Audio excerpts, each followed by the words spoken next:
যুবকদের দেহের রক্ত গরম না? এই গরম রক্তগুলারে ইসলামের কল্যাণে কাজে লাগাতে হবে। আমাদের মুক্তিযুদ্ধে যারা লিড দিয়েছিল তারা কারা? যুবক না? কিছুদিন আগে কোটা আন্দোলন হয়েছে না একটা? লিড দিয়েছে যুবকরা। তারপর নিরাপদ সড়ক চাই, লিড দিয়েছে কারা? বুড়া মুরব্বীরা? যুবকেরা। এজন্য যুবকেরা, তোমাদের ইবাদত আল্লাহর কাছে অনেক প্রিয়, তোমাদের কাজগুলোর দাম আল্লাহর কাছে অনেক বেশি। In the day of judgement, কিয়ামতের দিন আল্লাহ তাআলা 7 শ্রেণীর ব্যক্তিকে তার আরশের নিচে ছায়া দিবে। এর মধ্যে দুইটাই হচ্ছে যুবক। হচ্ছে ওই যুবক শাবুন নাশাআ ফি ইবাদাতিল্লাহ, যে যুবক তার যৌবনটাকে আল্লাহর ইবাদতে কাজে লাগায়, যে যুবক তার যৌবন বয়সে পর্নোগ্রাফি দেখে না, হিন্দি সিনেমা দেখে না, অশ্লীল কোনো কিছুই তারা দেখে না, এই সময়টা তারা আল্লাহর ইবাদত করে কাটায়। আর আরেক শ্রেণীর যুবক, যে যুবককে পাপ কাজের জন্য, পরকীয়ার জন্য অফার করা হয়, সুন্দরী মেয়ে তাকে অফার করে, দেখো আমি সুন্দরী, সুস্নিগ্ধা, অনন্যা, প্রিয়ংবদা, সুহাসিনী, সুকেশিনী, সুভাষিনী, অসূর্যম পোষা, মেঘ কালো কেশ, কাজল কালো চুল, হরিণের মতো ডাগর ডাগর আমার দুটি চোখ। কিন্তু যুবক সেদিকে ভ্রুক্ষেপ করে না। ওই যুবক বলে ইন্নী আখাফুল্লাহ, আমি একজনকে ভয় পাই, তিনি কে? যাদের হৃদয়ে আছে আল্লাহর ভয়, তারা কভু পথ ভুলে যায় না। আল্লাহর প্রেম ছাড়া এই দুনিয়ায় কারো কাছে কোনো কিছু চায় না। রাতের আধারে যারা সেজদাতে রয়, দু চোখের শ্রুতে নদী যেন বয়, ছলনার হাতছানি যতই আসুক, পেছনে ফিরেও সে তাকায় না। যাদের হৃদয়ে আছে আল্লাহর ভয়, তারা কভু পথ ভুলে যায় না। আল্লাহর প্রেম ছাড়া এই দুনিয়ায় কারো কাছে কোনো কিছু চাই না, কারো কাছে কোনো কিছু চাই না। ঠিক কি না? ওই যুবকদের হৃদয়ে ভয় থাকে কার? কারো কাছে তাদের চাওয়া পাওয়ার কিছু নাই। কিন্তু আমার দেশের এই দামাল ছেলেগুলোর চরিত্র ধ্বংস করে দেওয়ার জন্য যা যা দরকার তার সব উপাদান বাংলাদেশে আছে না নাই? এক নম্বরে পর্নোগ্রাফি আছে না? স্মার্টফোন গুলার ভিতরে ইন্ডিয়ান নায়িকাদের কোমর দোলানোর ডান্স আছে না নাই? রূপবানে নাচে কোমর দুলায়া, ফেরেশতারা বলবে তো করে পিডামো আমরা ঝুলাইয়া। তো যুবক ভাইয়েরা, এগুলো দেখবা না। তোমার চোখের হেফাজত করতে হবে, তোমাকে অনেক দূর যেতে হবে, তোমাকেই খুঁজছে বাংলাদেশ। তুমি যদি ভালো থাকো, ভালো থাকবে আমার বাংলাদেশ। তুমি যদি ইসলামের পক্ষে থাকো, ভালো থাকবে আমার 56,000 বর্গ মাইল। তুমি যদি কোরআনের পক্ষে থাকো, ভালো থাকবে আমার লাল সবুজের পতাকা। এজন্য যুবকদেরকে ইসলামের পক্ষে থাকতে হবে। এই পর্নোগ্রাফির সাথে আমাদের কোনো সম্পর্ক। আজকের এই মাহফিল থেকে আমরা ওয়াদা করব, যার মোবাইলে যা আছে সব ডিলিট করা যাবে না ইনশাআল্লাহ। আগে যা করছি সামনে থেকে আর দেখা যাবে না। এই পর্নোগ্রাফি আমার যুবক ছেলেদেরকে শেষ করে দিয়েছে। এরপরে আরেকটা বড় সমস্যা হচ্ছে মাদকের সমস্যা। ইয়াবা, গাঁজা, ফেন্সিডিল, মারিজুয়ানা। এই ইয়াবা আগে ছিল ইউনিভার্সিটি লেভেলে ছেলেরা খেত, তারপরে নামলো কলেজে, এখন এটা প্রাইমারি স্কুলের ছেলেদের হাতেও পৌঁছে গিয়েছে। ভয়ঙ্কর অবস্থা। প্রশাসনের ভাই যারা আছেন, জনপ্রতিনিধি যারা আছেন, আপনাদেরকে আরো শক্ত হতে হবে। ওদের ঘাঁটি ভেঙে চুরমার করে দিতে হবে। কোন ইয়াবার ব্যবসা বাংলার জমিনে চলতে পারবে না। জোরে বলো ঠিক কিনা? দরকার শুধু একটা শক্ত সিদ্ধান্ত। The choice is years. আপনারাই পারেন। যারা চেয়ারম্যান, ওনাদের অনেক দায়িত্ব। পুরো এলাকাটা আমার চেয়ারম্যান ভাইয়ের হাতে আমানত, ঠিক কিনা? যিনি ইমাম, মসজিদের সব দায়িত্ব ইমাম সাহেবের কাছে আমানত। যিনি মেম্বার অফ দ্য পার্লামেন্ট, ওনার দায়িত্ব আরো বেড়ে যায়।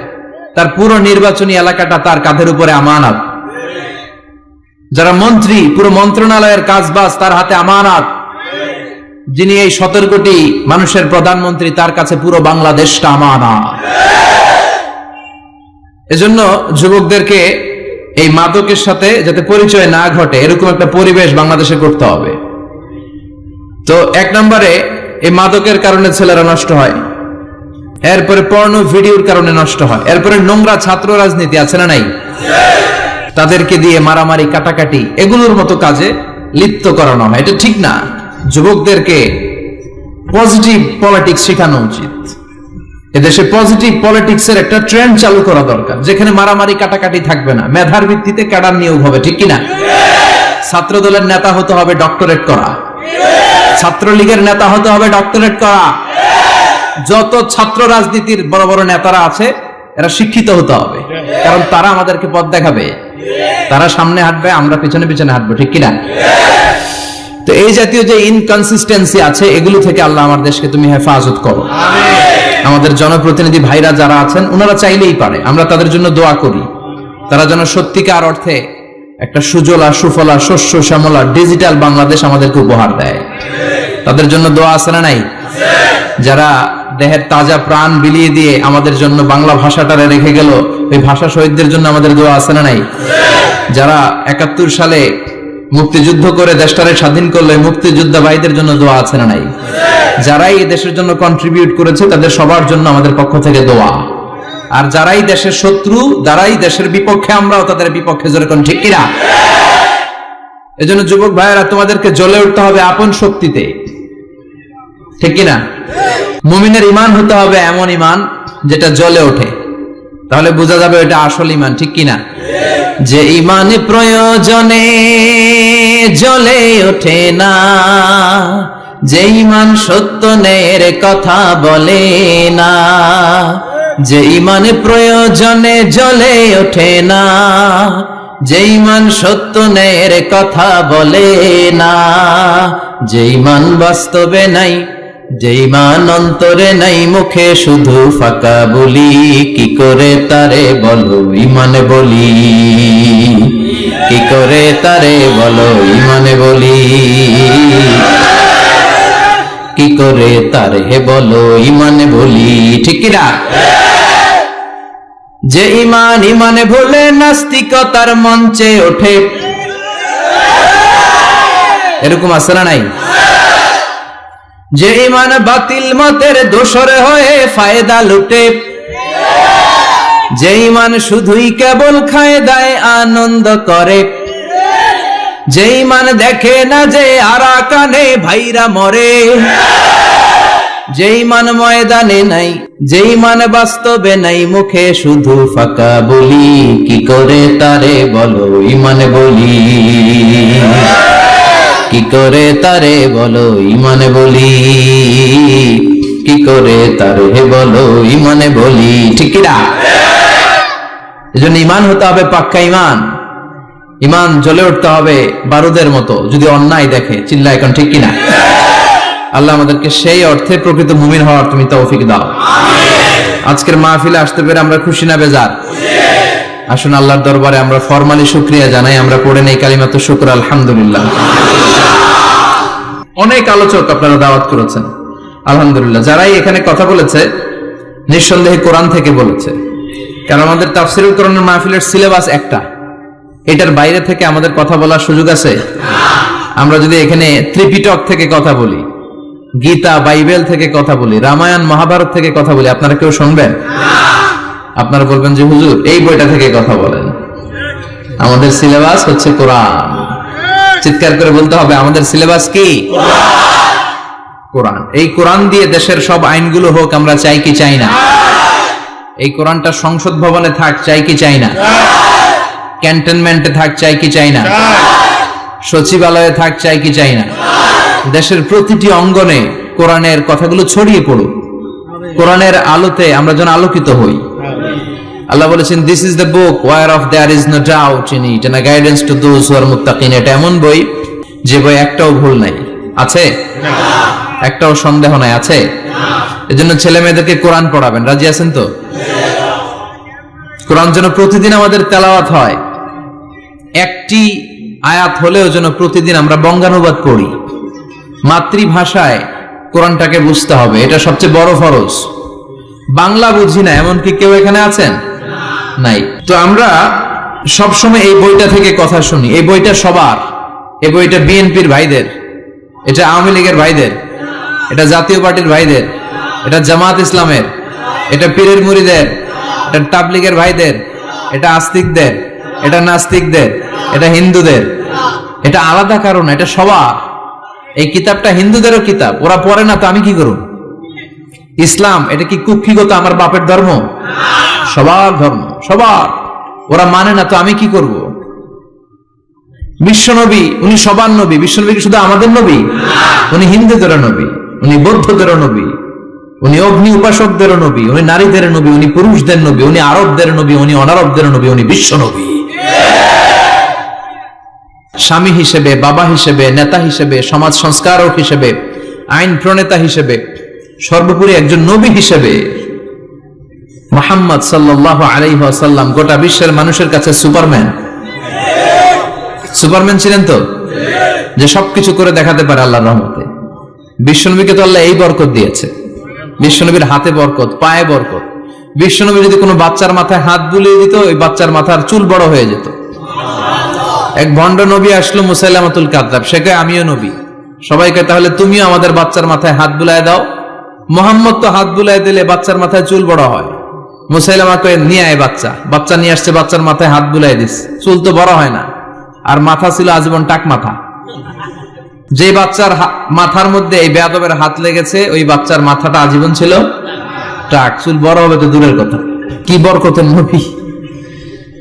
অনেক সাহাবী এসে বলছেন, ইয়া রাসূলুল্লাহ, আমাদের কুয়ার মধ্যে পানি নাই, কি করব? বিশ্বনবী যে কুলি করে কুলির পানি কুয়াতে ফেলেছে, মুহূর্তের মধ্যে পাম্প মেশিন দিয়ে পানি উঠালে যেমনি পানি উঠতে থাকে, পুরো কুয়ার পানি উপচে উপরে ওভারফ্লো হতে শুরু করেছে।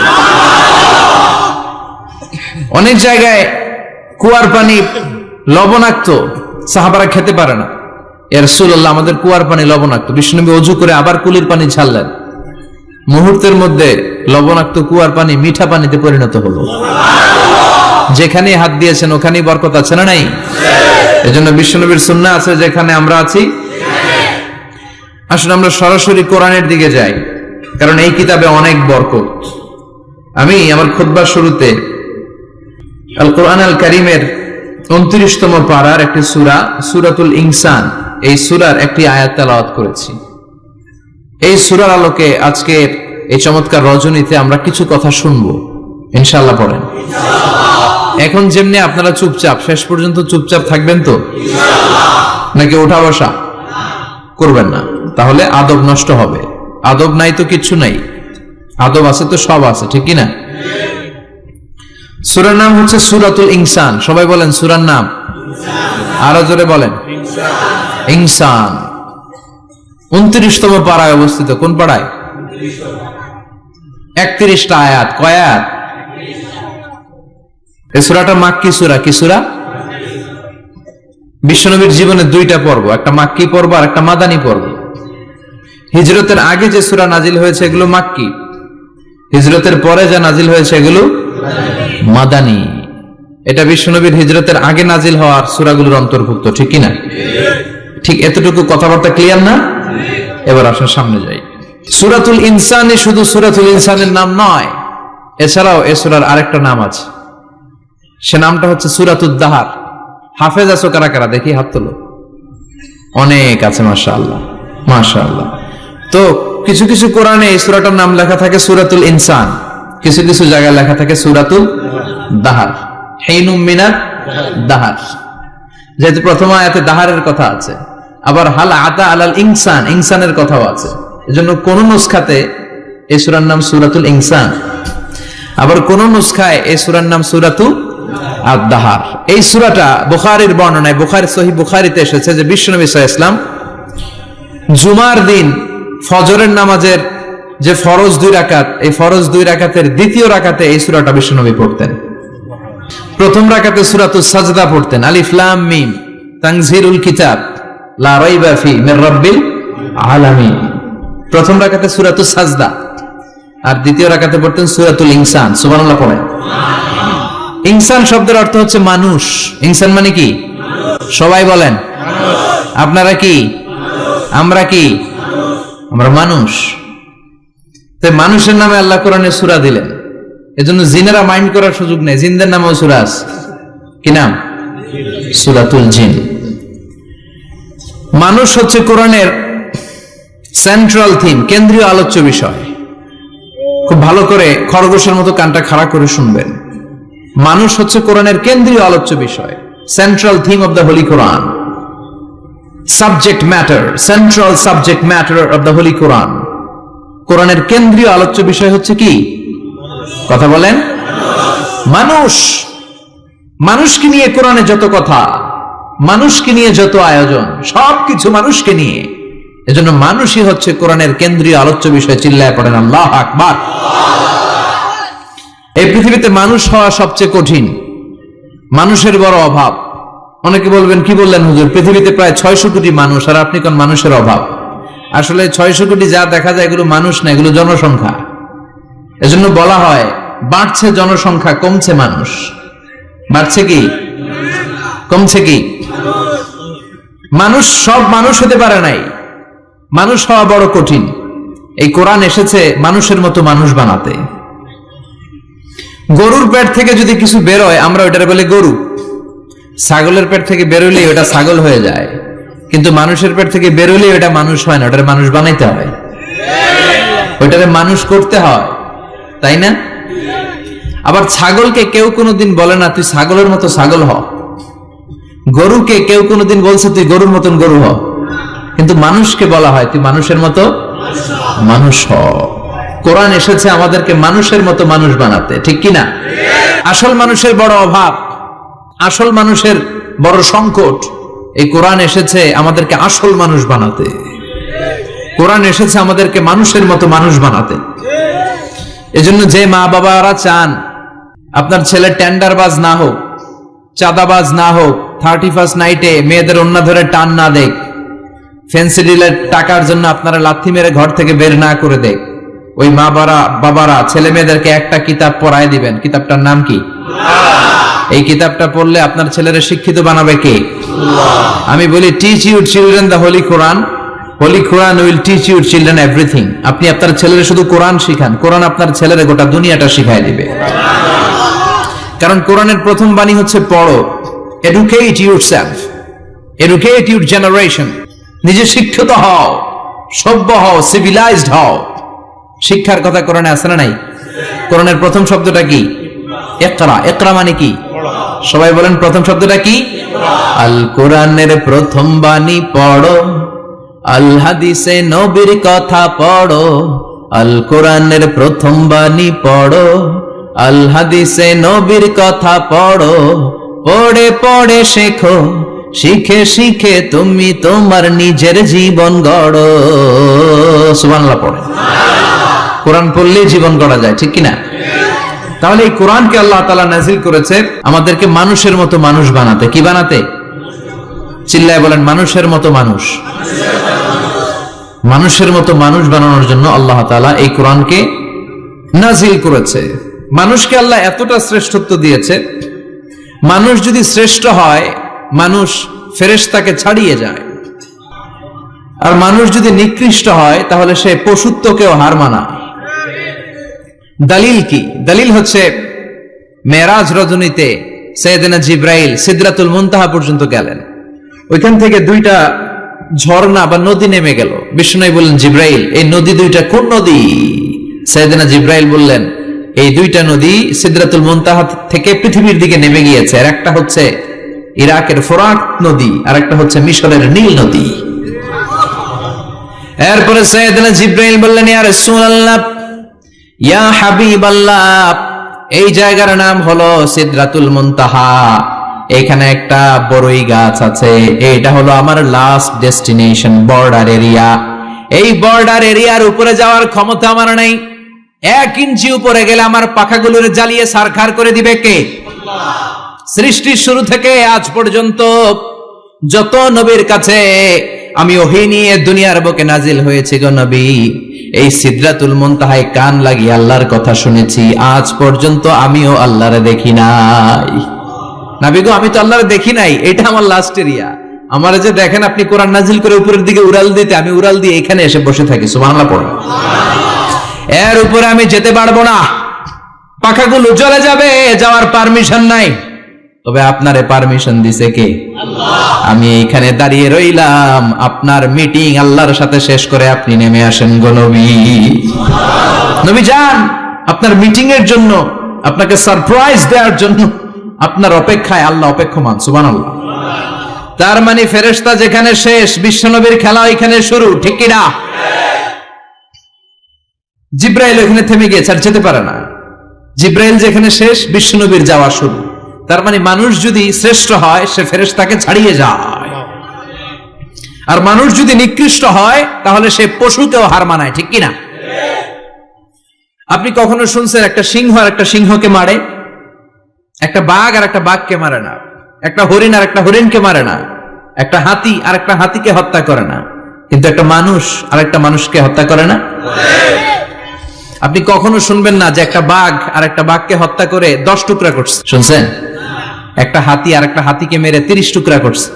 শুনছেন? কিন্তু মানুষ আর একটা মানুষকে শুধু নৃশংসভাবে হত্যাই করে না, হত্যা শেষে তাকে 10 টুকরা করে, 15 টুকরা করে, 30 টুকরা করে বস্তাবন্দি করে। চিল্লা এখন ঠিক কিনা? পাওয়া যায় না এরকম লাশ? গুম করে ফেলছে, ক্রস ফায়ার করে ফেলছে, মেরে ফেলছে, হাত পা বেঁধে, চোখে রশি বেঁধে, বস্তার ভিতরে ভরে ক্ষেতের মধ্যে ফেলে দিস। 3 দিন 4 দিন পর এরকম লাশটা ফুলে উঠছে, পাওয়া যায় না? পত্রিকায় বিভৎস লাশ দেখে আমরা অবাক হই। কোন প্রাণী এমনটা করে না। মানুষ মানুষকে মেরে টুকরা টুকরা করে। একটা ছাগল বনের সব ছাগলগুলোরে মেরে ফেলতে চায় না। একটা হাতি ওই জঙ্গল থেকে সব হাতিগুলোকে শেষ করে দিতে চায় না, কিন্তু মানুষ আগুন জ্বালিয়ে জনপদের পর জনপদ ছারকার করে দেয়, গুলি মেরে এলাকার পর এলাকা ঝাঁঝরা করে দেয়।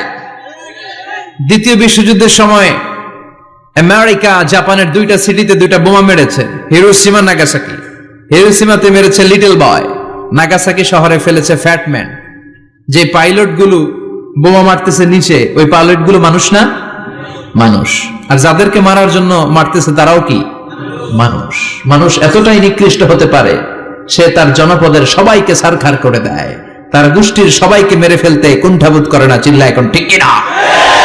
এজন্য আল্লাহ ডেকে বললেন, লাহুম কুলুবুল লা ইয়াফকাহুনা বিহা ওয়া লাহুম আ'য়ুনুল লা ইউবসিরুনা বিহা ওয়া লাহুম আযানুল লা ইয়াসমাউনা বিহা উলাইকা কাল আনআমি বাল হুম আযাল উলাইকা হুমুল গাফিলুন। আল্লাহ বললেন ওদের চোখ আছে, ওরা চোখ দিয়ে দেখে না।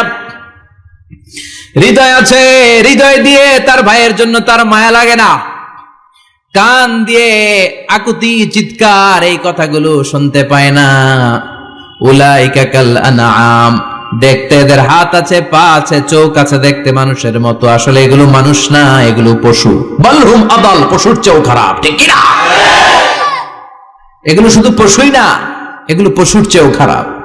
তো এই কোরআন যদি আপনি পড়েন, আপনার এই পশুত্বের মনোভাবটা দূর হয়ে যাবে, আপনি মানুষের মতো মানুষ হতে পারবেন, ঠিক কিনা? এজন্য আল্লাহ মানুষের নামে একটা সূরা দিলেন, সূরার নাম আল ইনসান। সূরার নাম সবাই বলেন আরো জোরে। ইনসান মানে কি? আরো জোরে কোন? আমরা সবাই কি মানুষ। মানুষ নিয়ে মানুষের মধ্যেও কৌতূহলের শেষ নাই। বিজ্ঞানীদের মতে মানুষ হচ্ছে হোমোস্যাপিয়েন্স গ্রুপের একটা প্রজাতি, যার বিবেক আছে, বাক শক্তি আছে, বুদ্ধি আছে, চেতনা আছে, উপলব্ধি করার মতো ক্ষমতা আছে। চিল্লা এখন ঠিক কিনা? মানুষের আসল রূপটা কি, মানুষ আসলে কেমন, এ নিয়ে মানুষেরই গবেষণার শেষ নাই। আপনারা একজন জার্মানি দার্শনিক আছে, কার্ল মার্কস, নাম শুনে থাকবেন, শুনছেন না? উনি অনেক গবেষণা করে পাইলেন মানুষ হচ্ছে পেট সর্বসজীব, মানে মানুষের পেট ঠান্ডা তো দুনিয়া ঠান্ডা। উনি গবেষণা করে পাইছে মানুষের পেট ঠিক তো সব ঠিক। উনার পরে আরেক দার্শনিক আসলো, ওনার নাম হচ্ছে ভ্লাদিমির লেনিন। ওনার বাড়ি হচ্ছে রাশিয়া, উনি রাশিয়ান স্কলার, ফিলোসোফার। উনি এসে বললেন না, মানুষের পেট সমস্যা বড় সমস্যা নয়, মানুষের আসল সমস্যা হচ্ছে যৌন সমস্যা, সেক্স সমস্যা। মানুষের সেক্স ঠান্ডা তো সব ঠান্ডা।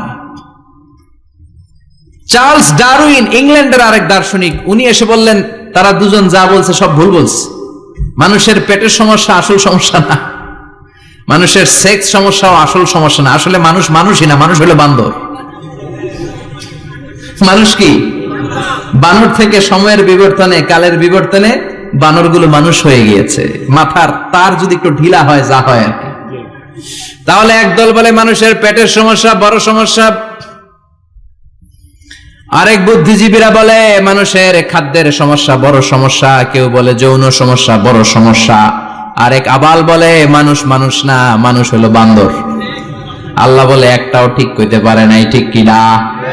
আল্লাহ বলে মানুষ তাদের পেটের সমস্যা বড় সমস্যা নয়, মানুষের যৌন সমস্যা বড় সমস্যা নয়, কশিন কালেও মানুষ বানর নয়, মানুষকে আমি আল্লাহ নিজ তত্ত্বাবধানে তৈরি করেছি। মানুষ হলো আশরাফুল মাখলুকাত। মানুষ কি আশরাফুল মাখলুকাত, গোটা সৃষ্টিকুলের মধ্যে সেরা। এজন্য নূরের ফেরেশতাও মানুষকে সেজদা দিতে বাধ্য হয়েছে। চিল্লা এখন ঠিক কিনা? তুমি মাটির আদমকে প্রথম সৃষ্টি করিয়া ঘোষণা করিয়া দিলে শ্রেষ্ঠ বলিয়া, তাই তো নূরের ফেরেশতা করে আদমকে সেজদা, ঠিক না? তাই তো নূরের ফেরেশতা করে আদমকে সেজদা, সবার চেয়ে সম্মান দিলে মাটির আদমকে। পড়েন আল্লাহু আল্লাহু তুমি জাল্লে জালালুহু, শেষ করা তো যায় না গে তোমার গুণগান। আল্লাহু আল্লাহু সুবহানাল্লাহ পড়েন। আল্লাহ বলেন পেটের সমস্যা সমস্যা, কিন্তু আসল সমস্যা না। মানুষের যৌন সমস্যা বড় সমস্যা, কিন্তু আসল সমস্যা না। মানুষ বানর নামের প্রজাতির ভেতর দিয়ে মানুষ হয় নাই, মানুষকে আমি নিজে তৈরি করেছি, মানুষকে আমি আশরাফুল মাখলুকাত বানিয়েছি। সুবহানাল্লাহ। বুখারীর বর্ণনা, লাম্মা খালাকাল্লাহু আদম ওয়া কানা তুলুহু 60 যিরাআন, আল্লাহ যখন সাইয়েদনা আদমকে তৈরি করলেন 60 হাত লম্বা করে তৈরি করলেন। কয় হাত? আপনি কয় হাত? আমি কয় হাত? আমরা কয় হাত? কিন্তু আদম ছিল কয় হাত? সুবহানাল্লাহ কইবেন না? আপনারা যখন জান্নাতে প্রবেশ করবেন, বুখারীর ওই বর্ণনাতে এসেছে মানুষরা যখন জান্নাতে প্রবেশ করবে প্রতিটা মানুষ 60 হাত লম্বা হয়ে প্রবেশ করবে। এই দুনিয়াতে দাড়ি রাখার জন্য বিশ্বনবী আদেশ করেছেন, কিন্তু জান্নাতে যারা যাবে এদের দাড়িও থাকবে না, মোছও থাকবে না, গায়ের মধ্যে পশমও থাকবে না। সুবহানাল্লাহ বাড়ি দিয়ে গিয়া চিৎকার করে পড়েন আল্লাহু আকবার। তার মানে মানুষ হলো আশরাফুল মাখলুকাত, গোটা বিশ্বের মধ্যে সেরা। আল্লাহ বললেন আদমকে আমি নিজ হাতে তৈরি করেছি। লাম্মা খালাকাল্লাহু আদম ওয়া কানা তুলুহু 60 যিরাআন, 60 হাত লম্বা করে আদমকে বানিয়েছি। আদমকে সব সৃষ্টির মধ্যে শ্রেষ্ঠত্বের মানদণ্ডে উন্নীত করে আদমকে আমি আশরাফুল মাখলুকাত বানিয়েছি। সুবহানাল্লাহ। আমরা আশরাফুল মাখলুকাত, ভালো লাগে না শুনতে? আমরা হচ্ছে খলিফাতুল্লাহি ফিল আরদ, ইন্নী জাইলুন ফিল আরদি। আল্লাহ বলেন আমি দুনিয়াতে আমার আদেশ বাস্তবায়নের জন্য, লি ইজরাই আহকামিল্লাহি ওয়া তানফিযি আওয়ামিরিল্লাহ, আল্লাহর আদেশ আল্লাহর নিষেধ জমিনের বুকে পালন করার জন্য মানুষকে আমি খলিফা বানিয়েছি। কার কথা? চুরি করলে হাত কেটে দাও, কার আইন? নাকি মাননীয় প্রধানমন্ত্রী শেখ হাসিনার আইন? এই দেশের বানানো আইন। চুরি করলে হাত কাটো, কথাটা কার? আস-সারিকু ওয়াস-সারিকাতু ফাকতাউ আইদিয়াহুমা জাযাআম বিমা কাসাবা নাকালাম মিনাল্লাহ ওয়াল্লাহু আজিজুন হাকীম। If anyone steal something very precious from the society, the government should cut down his right hand. দামি কিছু চুরি করলে এটা সাক্ষীর দ্বারা সাব্যস্ত হলে গভর্নমেন্টের উচিত তার ডান হাতটা এক কোপ মেরে কেটে দেয়া। কার কথা? বানু মাখজুমিয়া গোত্রের এক মেয়ে মদিনাতে চুরিতে ধরা পড়ল। অনেক বড় ফ্যামিলির, ডিগনিফাইড শিল্পপতির মেয়ে। সাহাবারা বলল এই মেয়ের হাত যদি বিশ্বনবী মদিনায় কেটে দেয়, মদিনাতে তো মারামারি লেগে যাবে। কে বলবে বিশ্বনবীর কাছে যে সুপারিশ করার ক্ষমতা কারো নাই? বিশ্বনবীর পালক পুত্র ওসামা বিন যায়েদ, যায়েদ ইবনে হারেসা, তার ছেলে ওসামা পালক পুত্রের ছেলে, তাকে বিশ্বনবী বড্ড ভালোবাসতো। তার উপাধি হলো হুব্বু রাসূলিল্লাহ, বিশ্বনবীর ভালোবাসা। সবাই বলল ওসামা আমরা যে বলতে পারবো না, তুই যে নবীরে সুপারিশ কর। ও নবী, যদিও চুরি করেছে মেয়েটা, সাব্যস্ত হয়েছে, কিন্তু আপনি মাফ করে দেন, হাত কেটে দিয়েন না। ওসামা যে বলে নবী হাত কেটে দিয়েন না। বিশ্বনবীর চেহারাটা আগুনের গোলার মতো লাল হয়ে গেল। বিশ্বনবী বললেন ওসামা এটা আল্লাহর আইন, সুপারিশ করার সাহস তোর বুকের ভিতরে দিল কে? কে দিয়েছে স্পর্ধা? লাউ আন্না ফাতিমা বিনতে মুহাম্মদ সারাকাত লাকাতা মুহাম্মাদুন ইয়াদাহা। এই মেয়ে তো দূরের কথা, আমার কলিজার টুকরা, নয়নের পুটুলি, জান্নাতি নারীদের সর্দারানী আমার মেয়ে ফাতেমাও যদি চুরিতে ধরা পড়ে, আমি তলোয়ারটা বের করে ফাতেমার হাত কেটে দিতে 1 সেকেন্ডও দেরি করব না। কারণ আইনটা কার? চিল্লায় বলেন কার? এজন্য বাংলাদেশের চুরি চামারি আছে না নাই? হাজার হাজার কোটি টাকা উধাও হয়ে যায়, আছে না নাই? আমাদের মাননীয় প্রধানমন্ত্রী যদি এই নিয়ম করে দেয়, যারাই চুরি করবে হাত কেটে দেয়া হবে। বাইতুল মুকাররমের স্কয়ারের সামনে হাত কেটে দেয়া হবে, আর প্রতিটা চ্যানেল লাইভ ব্রডকাস্ট করবে, এটা সরাসরি সম্প্রচার, আমরা সবাই দেখবো কেমনে চোরদের হাত কাটে। এই নিয়ম যদি আমাদের মাননীয় প্রধানমন্ত্রী করে দেয়, দেশে আর চোর খুঁজে পাওয়া যাবে? কথা কন। তবে এই চোর লাউ চোর, ডাইল চোর, মুরগি চোর না, যারা হাজার কোটি টাকা মেরে দেয়। এক সিগনেচারে দেশের 10,000 কোটি টাকা নাই, চিল্লায় বলো ঠিক কিনা? এই চোরদের বিচার যদি করা যেত, তাহলে এই দেশে আর দুর্নীতি থাকতো না, দুর্নীতি দমন কমিশনের দরকার হতো না, মন্ত্রীদের রাতের ঘুম হারাম হতো না, এটা মদিনার সমাজ হয়ে যেত, শান্তির বাংলাদেশ হয়ে যেত, ঠিক কিনা?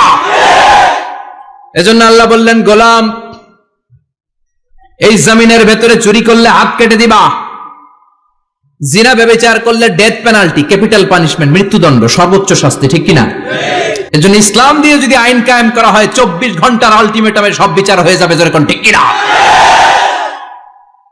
ইসলাম বলে চোরের হাত কেটে দাও, জিনা ব্যভিচার করলে ডেথ পেনাল্টি, সৌদি আরবে হেড অফ করে গলা কেটে ফেলে। বাংলাদেশেও যদি এটা করা যেত, খবর হয়ে যেত, আর কোন ধর্ষক বাংলার জমিনে জন্মাতো না, চিল্লায় বলো ঠিক কিনা? আল্লাহ বলেন, আমি মানুষকে খলিফা বানিয়েছি আমার এই হুকুম আহকামগুলো বাস্তবায়নের জন্য। সব সৃষ্টিকুলের মধ্যে থেকে মানুষকে আমি বানিয়েছি আশরাফুল মাখলুকাত, আবার মানুষকে বানিয়েছি আমি আমার খলিফা, আবার মানুষের চেহারাটা আমি আল্লাহ সব চাইতে সুন্দর করে তৈরি করেছি। সুবহানাল্লাহ। লাকাদ খালাকনাল ইনসানা ফি আহসানি তাকওয়িম, আমি মানুষের চেহারাটা সব চাইতে চমৎকার অবয়ব দিয়ে তৈরি করেছি রে গোলাম। সুবহানাল্লাহ। পৃথিবীতে যত প্রাণী আছে সব সৃষ্টির মধ্যে থেকে আমাদের সৃষ্টিটা সুন্দর না? আপনি হিউম্যান অ্যানাটমি নিয়ে যদি গবেষণা করেন, কেমনে আল্লাহ আমাদের এখানে হার্ট দিলেন, লাঞ্চ দিলেন, হ্যাঁ, তারপরে 206টা হাড্ডি দিলেন, হাড্ডিগুলো আবার ব্যান্ড করা যায়, দেখছেন? বাঁকা করা যায় না? এটা বাঁকা করা যায়। বাঁকা না করলে আপনি খাইতে পারতেন? ক্রিকেট যারা খেলো, পেস বল করতে পারতা? স্পিন বল, হ্যাঁ, অফ স্পিন, লেগ স্পিন, কয় হুজুরও জানে কেমনে রে, তোর থেকে শিখছি বেটা। তো এই যে ছেলেবেলারা এরকম অফ স্পিন করে, লেগ স্পিন করে, এগুলো হচ্ছে আল্লাহর দেয়া কারিশমা, হাত ঘুরানো যায়। আল্লাহ যদি এটাকে এরকম ব্যান্ড করার সুযোগ না দিতেন, করতে পারতাম? আবার এইখানেও বাঁকা করার সুযোগ আছে না নাই? এইখানেও আছে না নাই? আবার এইখানেও আছে না নাই? কত কাজ। বাজার করে যখন বাজারের ব্যাগ যখন নিয়ে আসেন, কোথায় ধরে রাখেন? আঙ্গুলে ধরে রাখতে হয়। ক্যারাম যখন খেলো, কি দিয়ে টোকা মারো? সুবহানাল্লাহ কয় না পোলাপান? কত খেলার সিস্টেম আল্লাহ দিলেন। আবার ক্রিকেটের মধ্যে 2 আঙ্গুল তুললে কি? ওই যে সব মুখস্থ। আবার 1 আঙ্গুল তুললে কি? দেখছেন ঘটনা? আউট। কত কাজ এই আঙ্গুল দিয়ে। এই আঙ্গুলগুলোর বাঁকা করার, বেন্ড করার ক্ষমতা আমাদেরকে দিয়েছে কে? আল্লাহ। আমি স্ত্রী দুইজনে একের হাতের সাথে আরেকজনের হাত মিলালে হাতের সগীরা গুনাহ মাফ করে কে? আল্লাহ। স্ত্রীর চেহারার দিকে নজর করে তাকালে চোখের গুনাহ মাফ করে দেয় কে? আল্লাহ।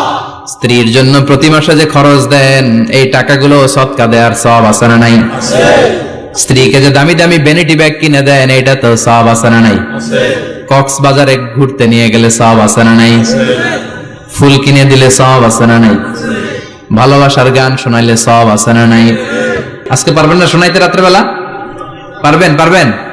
পোলাপান ডাকায় পারবো। তোকে তো বেটা বিয়েই হয় নাই, বিয়ার পরে শোনাইস। তো এই ভালোবাসার গানগুলো শোনালে নিজেদের মধ্যে একটা ইন্টিমেসি তৈরি হয়। বিশ্বনবী এরকম স্ত্রীর সাথে খুনসুটি করতেন, ভালোবাসা করতেন। এটা হালাল, কিন্তু এটা জায়গা মতো না করে ভাবির লগে করলে মায়ের আসে না নাই? ভালোবাসার গান জায়গা মতো শোনাতে হবে। স্ত্রীকে ভালোবাসার গান না শুনিয়ে যদি চাচাতো বোনরে শোনাও, শালিরে শোনাও, পাড়ার মেয়েদের সাথে যদি টাঙ্কি মারো, ফিল্ডিং মারো, মায়ের আসে না নাই? তার মানে জায়গা মতো করলে সব সওয়াব। সুবহানাল্লাহ পড়েন। আর বিয়েটারে সহজ করে দিবেন। আমি তো সব জায়গায় বলি বিয়েটাকে সহজ করে দেন, আমরা বিয়েটারে কঠিন করে ফেলছি। একটা ছেলে এই দেশে 16 থেকে 18 বছর বয়সে ম্যাচিউরড হয়, কিন্তু ওরে বিয়ের পিড়িতে বসায় 32 বছর বয়স। তো বাকি 32 বছর কি আঙ্গুল চুষবে? কথা কন, কি করবে? ও যে পাপ কাজ করে, ও যে পর্নোগ্রাফি দেখে, ও যে মাস্টারবেশন করে, এগুলোর পার্সেন্টেজ গুণা মা বাবার আমল নামায় আছে না নাই? মা বাবার এত সহজে পার পেয়ে যাবেন না। ছেলে মেয়েগুলারে সময় হলে বিয়ে দিয়ে দেন। বিয়ের চেয়ে ভালো কাজ পৃথিবীতে আছে? যেই সমাজে বিয়ের খরচ বেড়ে যায় ওই সমাজে জেনার খরচ কমে যায়। বিয়ে করতে লাগে 10 লাখ, জেনা করতে লাগে 500 টাকা। কথা কন। এজন্য জেনাকে সহজ করবেন না বিয়েকে সহজ করবেন? বিয়ের কথা কইলেই পোলারা কয় তুই নিজের পায়ে দাঁড়া। তো এতদিন ও কার পায়ে দাঁড়াইছে?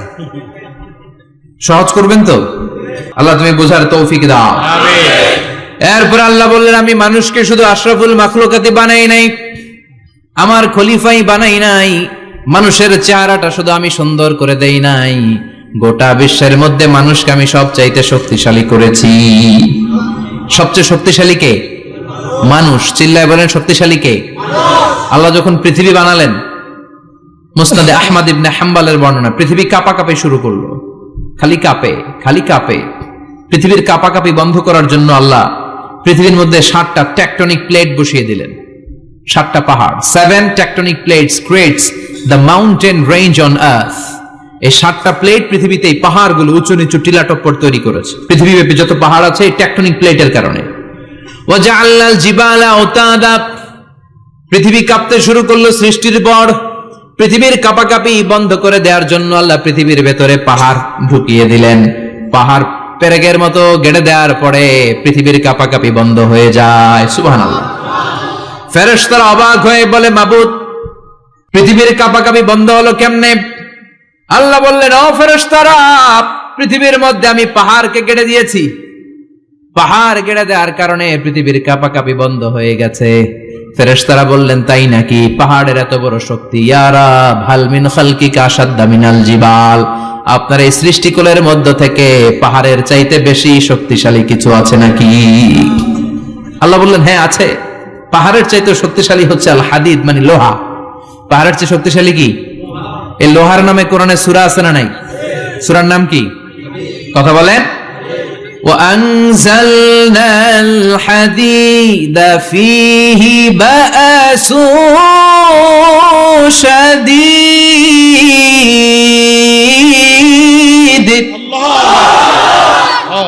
আমি আকাশ থেকে জমিনের মধ্যে হাদিদ মানে লোহা পাঠিয়েছি। লোহার মধ্যে আছে প্রচন্ড শক্তি। ওয়া মানাফিউ লিন-নাস, লোহার মধ্যে আছে মানুষের জন্য উপকার। পৃথিবীতে এমন কোন জিনিস নাই যে এই জায়গায় লোহা নাই, ঠিক কি না? বিমান বানাতে লোহার দরকার আছে না নাই? ঘড়ি বানাতে দরকার আছে না নাই? আংটি বানাতে দরকার আছে না নাই? গাড়ি বানাতে, বাড়ি বানাতে, সব বানাতে কি লাগে? লোহা। আল্লাহ বললেন লোহা সবচেয়ে শক্তিশালী। এটা পাহাড়ের চেয়ে শক্তিশালী, কারণ লোহা পাহাড়ের মধ্যেও ঢুকায় দেওয়া যায়, ঠিক কি না? ফেরেশতারা বললেন, আল্লাহ হাল মিন খালকিকা আশাদ মিনাল হাদিদ, আপনার এই সৃষ্টিকুলের মধ্যে থেকে লোহার চাইতেও কি শক্তিশালী কিছু আছে? আল্লাহ বললেন, নাআম আছে। লোহার চাইতে শক্তিশালী হলো আন্নার, মানে আগুন। আগুনের স্পর্শ পেলে লোহা গলে যায়, ঠিক কি না? আগুন জ্বালিয়ে দিলে লোহা অস্তিত্ব হারিয়ে ফেলে, লোহা গলে যায়। ফেরেশতারা বলল, আল্লাহ হাল মিন খালকিকা আশাদ্দা মিনান নার, আপনার সৃষ্টির মধ্য থেকে আগুনের চাইতেও শক্তিশালী কিছু আছে নাকি? আল্লাহ কয় আছে। সেটা কি? কথা কন। মিঠা নদীর পাহানি, আল্লাহ তোমার মেহেরবানি। সুন্দর ফুল, সুন্দর ফল, মিঠা নদীর পাহানি, আল্লাহ তোমার মেহেরবানি। তুমি কতই দিলে রতন, ভাই বেরাদর পুত্র স্বজন। ক্ষুধা পেলে অন্ন যোগাও, মানি চাই না মাহানি, আল্লাহ তোমার মেহেরবানি। সুন্দর ফুল, সুন্দর ফল, আল্লাহ তোমার মেহেরবানি। চিল্লায় পড়েন আল্লাহু আকবার। হাল আতা আলাল ইনসানি হিনুম মিনাদ দাহরি লাম ইয়াকুন শাইআম মাযকুরা। আল্লাহ বললেন মানুষের জীবনের একটা সময় ছিল যেই সময়টা উল্লেখ করার মতো মানুষ কিছুই ছিল না। সুবহানাল্লাহ। প্রত্যেক মানুষের জীবনে এমন একটা সময় ছিল যে সময়টাতে উল্লেখ করার মতো সে আসলে কিছুই ছিল না, তার অস্তিত্বই ছিল না, সে জিরো ছিল, তাকে জিরো থেকে হিরো বানিয়েছে কে? আল্লাহ। হাল আতা আলাল ইনসান, এই হাল হচ্ছে ইস্তিফহাম তাকরীরি বিমানা ক্বাদ আতা আলাল ইনসান, অবশ্যই অবশ্যই মানুষের জীবনে এমন একটা সময় এসেছে লাম ইয়াকুন শাইআম মাযকুরা, উল্লেখ করার মতো সে কিছুই ছিল না। কার কথা? মুফাসসিরিন একরাম ইনসান দ্বারা এখানে দুইটা জিনিস বুঝিয়েছেন, এক হলো সাইয়েদনা আদম আর এক হলো আমরা সবাই। এই পৃথিবীতে মানুষ বানানোর তিন ক্যাটাগরি। ক্যাটাগরি নাম্বার 1, মাও নাই বাবাও নাই, এই সিস্টেম আল্লাহ কার বানাইছে? কথা বলেন। আবার শুধুমাত্র মা আছে বাবা নাই, এই সিস্টেমে কাকে বানালেন? আবার বাবাও আছে মাও আছে, এই সিস্টেমে কারে বানালেন? আমাদেরকে বানালেন। আবার সাইয়েদনা আদমকে আল্লাহ যখন বানালেন তিনি বানালেন মিন তিনিন লাযিব, এঁটেল মাটি থেকে বানালেন। এঁটেল মাটি দিয়ে কাঠামো বানানো যায় না, স্ট্রাকচার করা যায় না। এঁটেল মাটি জমিন থেকে নিয়ে আল্লাহ রেখে দিলেন 40 বছর। চিল্লায় বলেন কয় বছর? 40। আর আকাশকে বললেন ইয়া সামাউ আমতিরি আলাইহি 40 সানা, ও আকাশ এই মাটির উপরে 40 বছর তুমি বৃষ্টি দাও। 40 বছর এঁটেল মাটির উপরে বৃষ্টি জমতে জমতে জমতে জমতে এটা হয়ে গেল হামাইম মাসনুন, কাদামাটি। সুবহানাল্লাহ পড়েন। কাদামাটি থেকে গেল 40 বছর। কাদামাটি থেকে আল্লাহ সাইয়েদনা আদম আলাইহিস সালামের ডাইস বানালেন। তারপরে আল্লাহ সূর্যরে বললেন ইয়া শামসু হাররিকি আলাইহি 40 ইয়াউমা, ও সূর্য এবার আদমের কায়ার উপরে মূর্তির উপরে তুমি 40 বছর সূর্যের আলো দাও। 40 বছর সূর্যের প্রখর ও তীব্র তীর্যক তাপে এবং কিরণে আদম হয়ে গেছে এখন সলসলিন কাল ফাখার, টোকা মারলে ঠন ঠন করে। সুবহানাল্লাহ পড়ে। এখনো রূহের ফুৎকার দেয় নাই এখনো, কিন্তু কেটে গেছে 120 বছর। 340 কত? 120 বছর চলে গেল। এই বিশাল লম্বা সময়ে আল্লাহ বললেন লাম ইয়াকুন শাইআম মাযকুরা, উল্লেখ করার মতো আদম কিছুই ছিল না। রূহের ফুৎকার যেহেতু দেয় নাই 140 বছর, এটা এঁটেল মাটি, পরে ছিল কাদামাটি, এরপরে হয়েছে মূর্তি, ঠনঠনে মূর্তি। উল্লেখ করার মতো আদমের জীবনে 124 বছরে কিছুই ছিল না। চিল্লায় বলেন ঠিক কিনা? আবার আমরাও যারা সলিমুদ্দিন কলিমুদ্দিন, আমরাও আমাদের মায়ের পেটের ভেতরে প্রথমে ছিলাম 40 দিন। বুখারীর বর্ণনা ইন্না হাদাকুম ইউজমাউ খালকুহু ফি বাতনি উম্মিহি 40 ইয়াওমান সুম্মা ইয়াকুনু নুতফাতান মিসলা যালিক সুম্মা ইয়াকুনু আলাকাতান মিসলা যালিক ফায়াতি ইলাইহিল মালাকু ফায়ানফাখু ফীহির রূহ। আমরা যারা সলিমুদ্দিন কলিমুদ্দিন, আমরা আমাদের মায়ের পেটের ভেতরে 40 দিন ছিলাম নুতফা, এক ফোঁটা বীর্য। তারপরে 40 দিন ছিলাম আলাকা, রক্তপিণ্ড। তারপরে 40 দিন ছিলাম মুদগা, গোশতপিণ্ড। 340 120 দিন। কয় দিন? এই 120 দিনের লম্বা সময়ে লাম ইয়াকুন শাইআম মাযকুরা, উল্লেখ করার মতো আমরা আসলে কিছুই ছিলাম না, কারণ মানুষই তো হয় নাই, ডিফর্ম বেবি, এখনো দেহের আগাগোড়া কিছু হয় নাই। 120 দিন পর ফেরেশতা এসে আমার দেহের মধ্যে ফুৎকার দিয়ে যায়, তখন আমার হার্ট পার্টিশন চালু হয়ে যায়, আমার হার্টবিট চালু হয়, সিস্টোলিক ডায়াস্টোলিক। এই যে ধপ ধপ ধপ, এই প্রেসারটা ছাড়া মানুষ বাঁচে? ফুসফুসের কাজ কি? খালি ধপ ধপ করে, দম টানে আর দম নেয়, দম ফুরাইলে ঠুস। আমরা ছিলাম নুতফা, আলাকা, মুদগা, sperm drop, then blood clot, and finally the little flesh. আমি আমার এমফিল রিসার্চ করেছি এটার উপর, এটা ইংরেজিতে বলে এমব্রয়োলজি, ভ্রূণতত্ত্ব। How the little embryo develops in mother womb, মায়ের পেটে এই ছোট্ট ভ্রূণ, এটা কেমন করে শুক্রাণু ডিম্বাণু থেকে 8 মাস 10 মাস 9 মাস পরে কেমন করে জমিনে আসে। How the little embryo develops in mother womb, মায়ের পেটে কেমন করে ডেভেলপ করে। একেবারে ক্ষুদ্র ছিলাম আমি, তুচ্ছ ছিলাম আমি, নগণ্য ছিলাম আমি, আমার কোনো নাম ছিল না, আমার কোনো গ্রাম ছিল না, আমার কোনো পরিচয় ছিল না। এখন দুনিয়াতে আমাদের পরিচয় আছে না নাই? কিন্তু মিজানুর রহমান আজহারী একটা সময়ে লাম ইয়াকুন শাইআম মাযকুরা, তোরা কেউ চিনতো না, তোর নামটাও কেউ জানতো না, উল্লেখ করার মতো তুই কিছুই ছিলি না। এটা দিয়ে আল্লাহ বুঝাতে চাইলেন তোর কিছুই ছিল না, জিরো থেকে আমি হিরো বানালাম। ক্ষমতার দাপট দেখাবি না, ক্ষমতার অহংকার দেখাবি না, টাকা পয়সার গরম দেখাবি না। 2 দিনের টাকার মালিক হয়ে ওর পা জমিনে লাগে না এরকম টাকা তা ছেড়ে নাই। লাম ইয়াকুন শাইআম মাযকুরা, তোর চেয়ে বড় ক্ষমতাশীল ছিল ফেরাউন। আল্লাহ ছাড় দিয়েছে, ছেড়ে দেয় নাই, ঠিক কি না?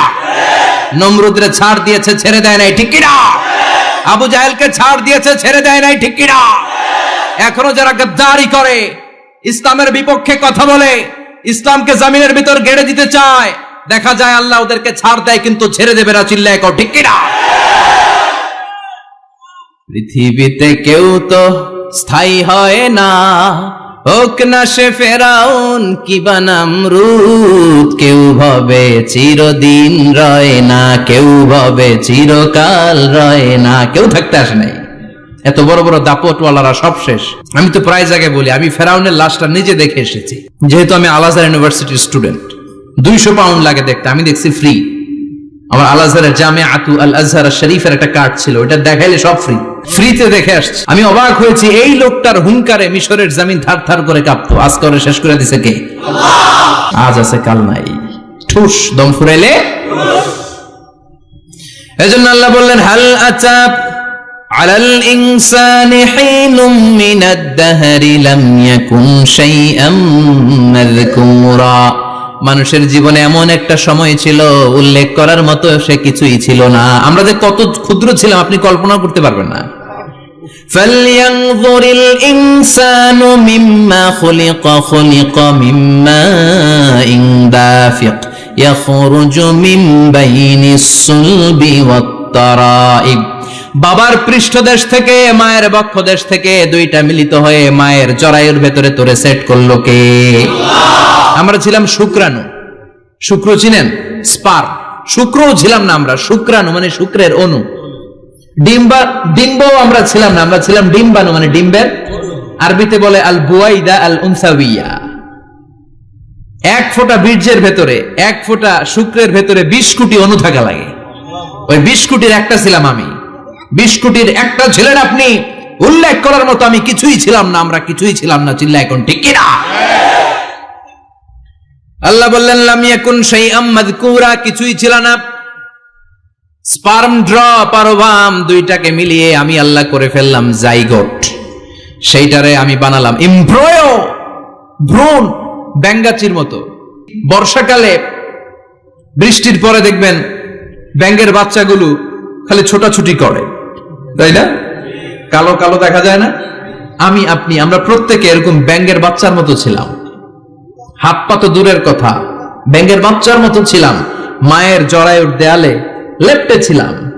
আমাদের হাত ছিল না, আমাদের পা ছিল না, কিচ্ছু ছিল না।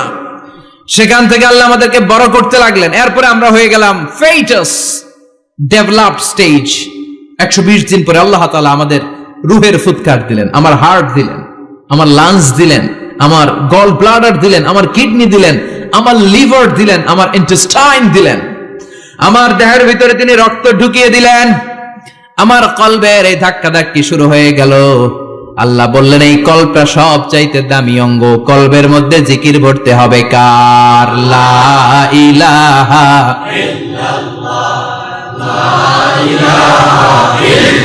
লা ইলাহা ইল্লাল্লাহ মুহাম্মাদুর রাসূলুল্লাহ সাল্লাল্লাহু। কলবের ভেতরে ভরতে হবে আল্লাহর জিকির। অনেকেই কলবের ভেতরে ভরে আয়না, আছে না নাই? আয়না বসাইয়া দে মোর দয়াল বাবা, কেল্লা কাবা আহেনার কারিগর। আয়না বসাইয়া দে মোর। তোর বাবার কলবে তো আয়না নাই, তোরই কি আয়না দিবে বেটা? বিশ্বনবী কখনো বলেছেন কলবে আয়না বসাতে? বিশ্বনবীর সাহাবারা কলবে বসাতে হবে আল্লাহর জিকির। আলা বিজিক্রিল্লাহি তাতমাইন্নুল। দুনিয়ার কোনো কিছু কলবকে ঠান্ডা করতে পারে না একমাত্র আল্লাহর জিকির ছাড়া। চিল্লা এখন ঠিক কিনা?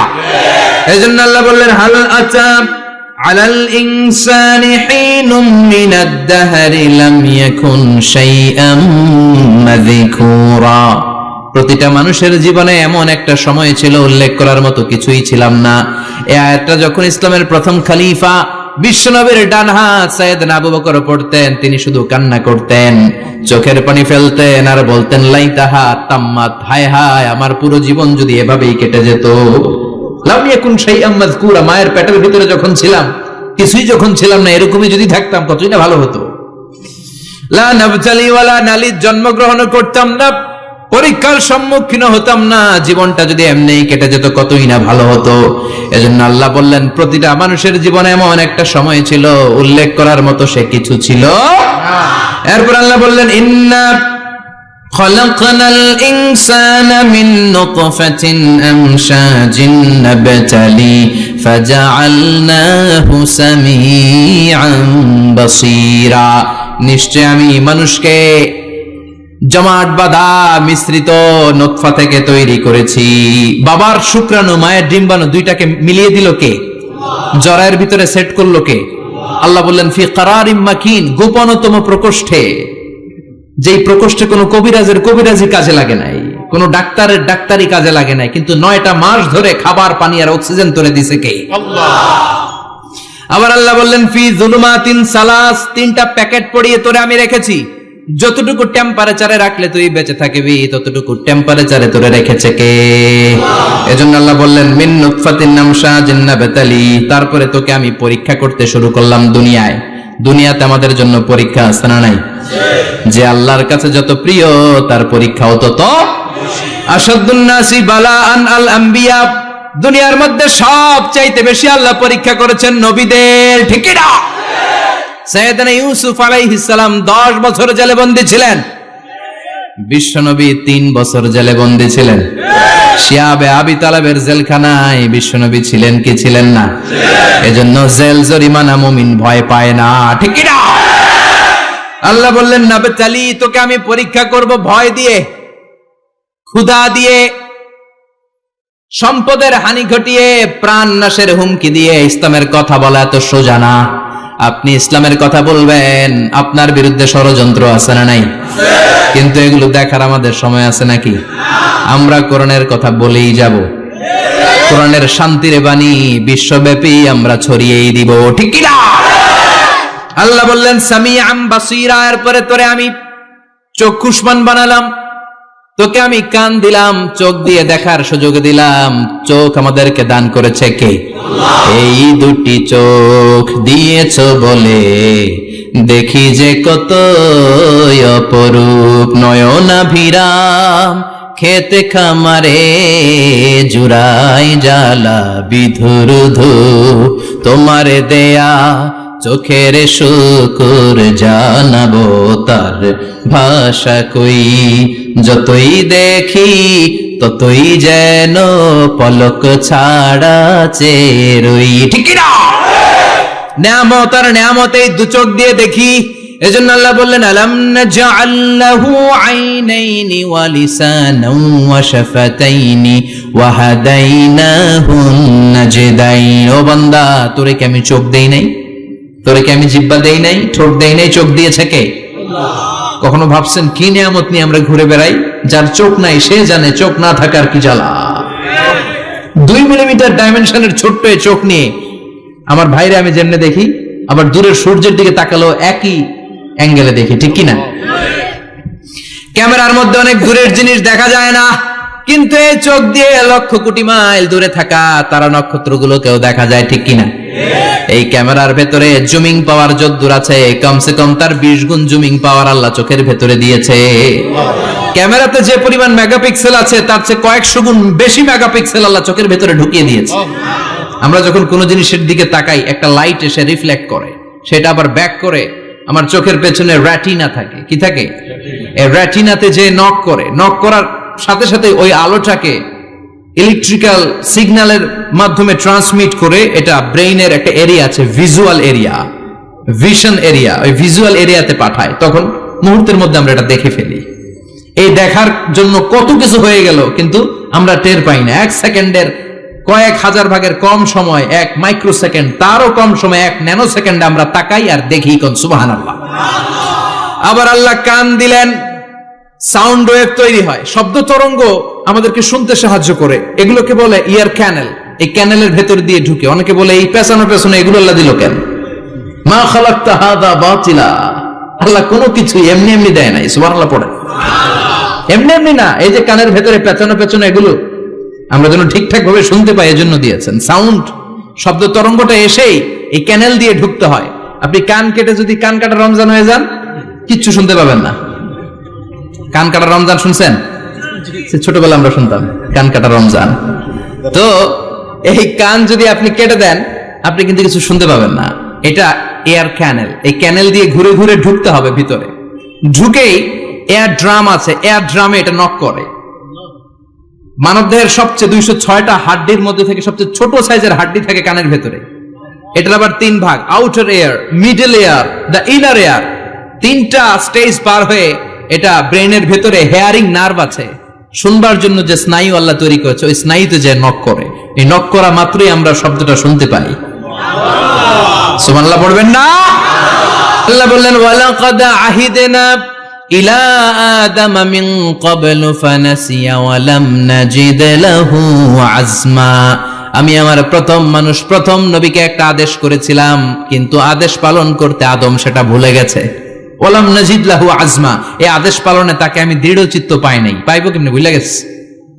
তো বাপ বললে পোলারা বলবে না? এজন্য বিষ্ণু বলেছেন নাসিয়া আদম ফানাসিয়া বানু, আদমও ভুলে যায়, এজন্য আমরাও ভুলে যাই। আদম আলাইহিস সালামের বয়স ছিল 1000 বছর। পৃথিবীর সব মানুষগুলোর রূহ আল্লাহ রাখলেন সাইয়েদনা আদমের সামনে। সাইয়েদনা আদম বললেন, আল্লাহ ওই রূহটার এত সুন্দর লাগে কেন? এটার নাম কি? কয় ইবনুকা দাউদ, এটা তোমার ছেলে দাউদ। সে বাঁচবে কয় বছর? আল্লাহ বললেন 40 বছর।